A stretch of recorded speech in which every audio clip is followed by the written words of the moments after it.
So, there's a Nintendo Switch thing in the news called the MiG Switch. And the main thing people are talking about is its similarity to Nintendo DS's R4 Kart. I like this funky console, so let's talk about it. Preface, I do not condone piracy of video games and will not be showing any pirated video games in this video. The Nintendo DS was successful, but I don't need to tell you this, and you've probably heard it a million times. It was released in 2004 and sold 150 million odd units across its 4 iterations. That's enough history of the darn thing. Now let's talk about the darn thing. There's a reason why the Wikipedia page is a hacking on homebrew section. The R4 Kart, with the R standing for Revolution, is an unlicensed flash kart. Released in 2007, it was the first mass-produced Nintendo's Gonna Hate Us accessory, and allowed you to play your backup Nintendo DS games, which is legal talk for, yep, Hyphen piracy. And the ability to not pay for video games in the mid-late thousands for a console whose main audience is people who do not have money is a great idea, as R4s were massive successes. So much so that companies made their own flash karts with the R4 name. The bootleg karts had bootlegs. There are also other alternatives to similar things, however, without using the R4 name. Mainly the Ace Card, Cyclo, EZ, and DSTT. R4 karts allowed games to be run on it.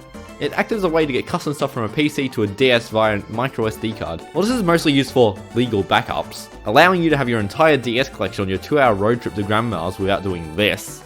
Homebrew, the name of custom applications, were the main other selling point of the R4, with custom apps that allowed things like the DS Tacks as an MP3 player or ebook, as well as unlicensed games that had to use the R4 to run on the system. Some proper game development may have been done on the R4 rather than having to get a dev kit.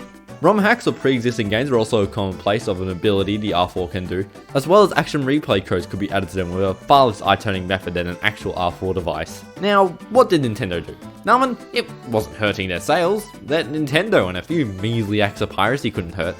That, and people were also mainly getting it to play Mario Kart Zero and other homebrew things like that, I think. From late 2007, Nintendo started to tackle these things. However, it wasn't until the early 2010s did they actually see some success, as most first attempts were slapped down as the carts were marketed as being for homebrew and software development. But it didn't last long, as Nintendo soon figured out a workaround and started getting these things banned from the United Kingdom, France, Japan, Germany, Italy, Belgium, the Netherlands, South Korea, and Australia, with fines of varying amounts given to the distributors of the device.